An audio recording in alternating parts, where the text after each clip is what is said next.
हम कथा सुनाते राम सकल गुण धाम की। हम कथा सुनाते राम सकल गुण धाम की। ये रामायण है पुण्य कथा श्री राम की। ये रामायण है पुण्य कथा श्री राम की। जम्बूद्वीपे भरत खंडे आर्यावर्ते भारतवर्षे एक नगरी है विख्यात अयोध्या नाम की। यह जन्म भूमि है परम पूज्य श्री राम की। यह जन्म भूमि है परम पूज्य श्री राम की।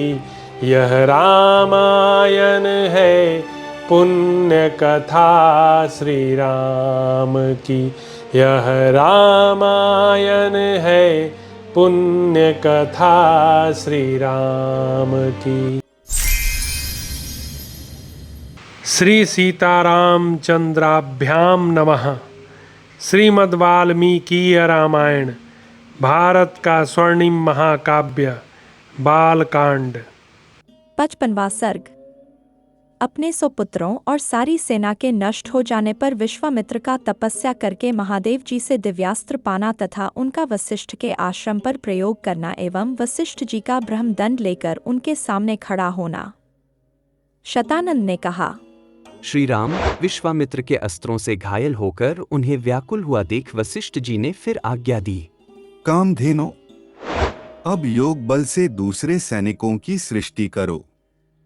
वशिष्ठ जी बार बार कहने लगे, डरो मत, मैं अभी इस गाधिपुत्र को नष्ट किए देता हूँ। ठीक उसी तरह जैसे सूर्य कुहासे को मिटा देता है। जपने वालों में श्रेष्ठ महातेजस्वी वशिष्ठ ऐसा कहकर उस समय विश्वामित्र जी से रोषपूर्वक बोले, अरे तूने चिरकाल से पाले पोसे तथा हरे भरे किए हुए इस आश्रम को नष्ट कर दिया, उजाड़ डाला, इसलिए तू दुराचारी और विवेक शून्य है और इस पाप के कारण तू कुशल से नहीं रह सकता। ऐसा कहकर वे अत्यंत क्रुद्ध हो धूम रहित कालाग्नि के समान उद्दीप्त हो उठे और दूसरे यमदंड के समान भयंकर डंडा हाथ में उठाकर तुरंत उनका सामना करने के लिए तैयार हो गए। तब उस गौ ने फिर हुंकार किया। उसके हुंकार से सूर्य के समान तेजस्वी कामबोज उत्पन्न हुए। थन से शस्त्रधारी बर्बर प्रकट हुए। योनिदेश से यवन और शकृत देश गोबर के स्थान से शक उत्पन्न हुए। रोमकूपों से म्लेच्छ, हारीत और किरात प्रकट हुए। रघुनंदन, उन सब वीरों ने पैदल, हाथी, घोड़े और रथ सहित विश्वामित्र की सारी सेना का तत्काल संहार कर डाला। महात्मा वशिष्ठ द्वारा अपनी सेना का संहार हुआ देख विश्वामित्र के 100 पुत्र अत्यंत क्रोध में भर गए और नाना प्रकार के अस्त्र शस्त्र लेकर जप करने वालों में श्रेष्ठ वशिष्ठ मुनि पर टूट पड़े। तब उन महर्षि ने हुंकार मात्र से उन सबको जलाकर भस्म कर डाला।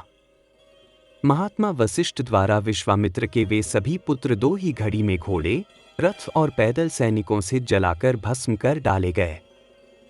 अपने समस्त पुत्रों तथा सारी सेना का विनाश हुआ देख महायशस्वी विश्वामित्र लज्जित हो बड़ी चिंता में पड़ गए। समुद्र के समान उनका सारा वेग शांत हो गया। जिसके दांत तोड़ लिए गए हों उस सर्प के समान तथा राहुग्रस्त सूर्य की भांति वे तत्काल ही निस्तेज हो गए। पुत्र और सेना दोनों के मारे जाने से वे पंख कटे हुए पक्षी के समान दीन हो गए। उनका सारा बल और उत्साह नष्ट हो गया। वे मन ही मन बहुत खिन्न हो उठे। उनके एक ही पुत्र बचा था, उसको उन्होंने राजा के पद पर अभिषिक्त करके राज्य की रक्षा के लिए नियुक्त कर दिया और क्षत्रिय धर्म के अनुसार पृथ्वी के पालन की आज्ञा देकर वे वन में चले गए। हिमालय के पार्श्व भाग में, जो किन्नरों और नागों से सेवित प्रदेश है, वहां जाकर महादेव जी की प्रसन्नता के लिए महान तपस्या का आश्रय ले वे तप में ही संलग्न हो गए। कुछ काल के पश्चात वरदायक देवेश्वर भगवान वृषभध्वज शिव ने महामुनि विश्वामित्र को दर्शन दिया और कहा, राजन, किस लिए तप करते हो? बताओ क्या कहना चाहते हो?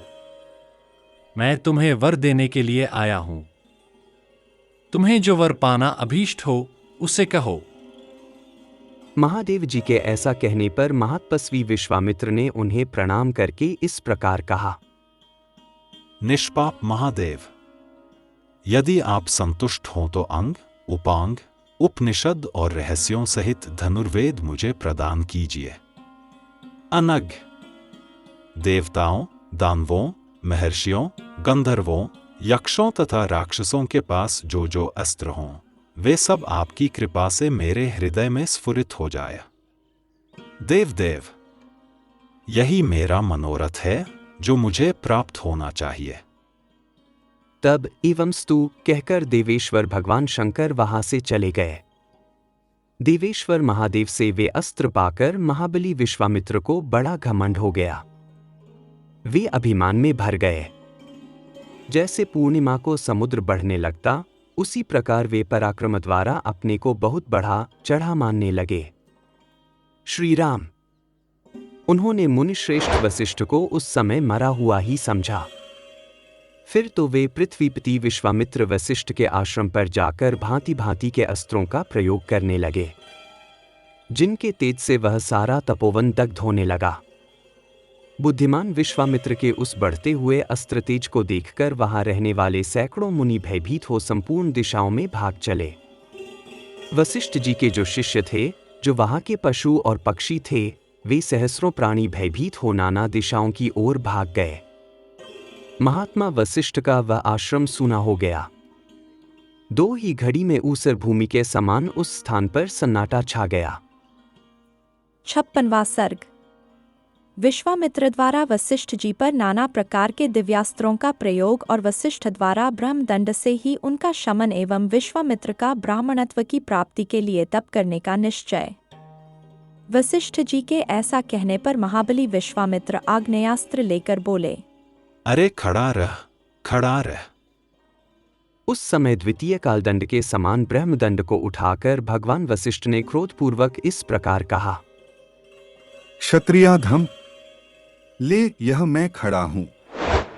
तेरे पास जो बल हो उसे दिखा। गाधिपुत्र, आज तेरे अस्त्र शस्त्रों के ज्ञान का घमंड मैं अभी धूल में मिला दूंगा। क्षत्रिय कुल कलंक, कहां तेरा क्षात्र बल और कहां महान ब्रह्म बल। मेरे दिव्य ब्रह्म बल को देख ले। गाधिपुत्र विश्वामित्र का वह उत्तम एवं भयंकर आग्नेयास्त्र वशिष्ठ जी के ब्रह्मदंड से उसी प्रकार शांत हो गया, जैसे पानी पड़ने से जलती हुई अग्नि का वेग शांत हो जाता है। तब गाधिपुत्र विश्वामित्र ने कुपित होकर वारुण, रौद्र, ऐन्द्र, पाशुपत और ऐशिक नामक अस्त्रों का प्रयोग किया।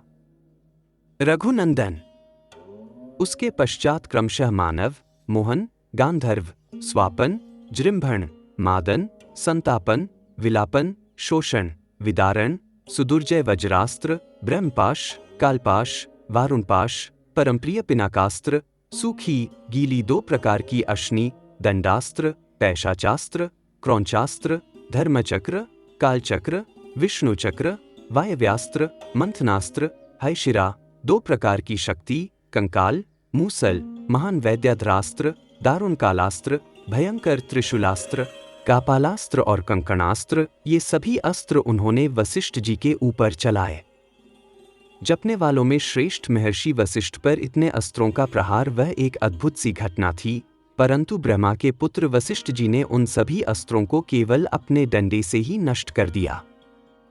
उन सब अस्त्रों के शांत हो जाने पर गाधिनंदन विश्वामित्र ने ब्रह्मास्त्र का प्रयोग किया। ब्रह्मास्त्र को उद्यत देख अग्नि आदि देवता, देवर्षि, गंधर्व और बड़े बड़े नाग भी दहल गए।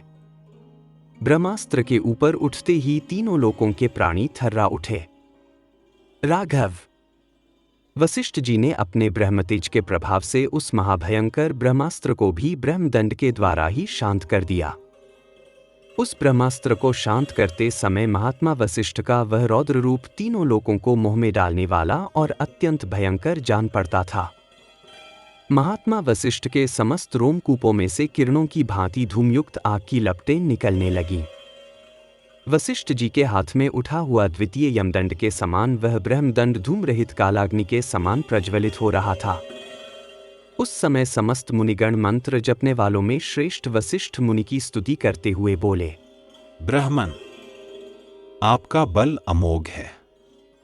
आप अपने तेज को अपनी ही शक्ति से समेट लीजिए। महाबली विश्वामित्र आपसे पराजित हो गए।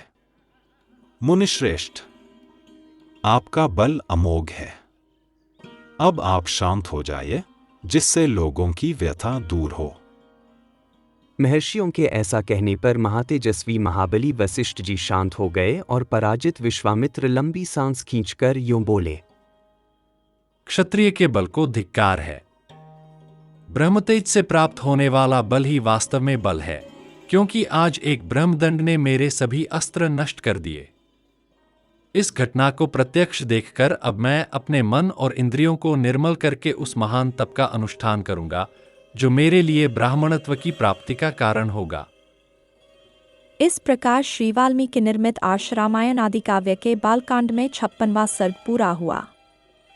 हम कथा सुनाते राम सकल गुण धाम की, हम कथा सुनाते राम सकल गुण धाम की। ये रामायण है पुण्य कथा श्री राम की, ये रामायण है पुण्य कथा श्री राम की। जम्बूदीपे भरत खंडे आर्यावर्ते भारत वर्षे, एक नगरी है विख्यात अयोध्या नाम की। यह जन्म भूमि है परम पूज्य श्री राम की, यह जन्म भूमि है परम पूज्य श्री राम की।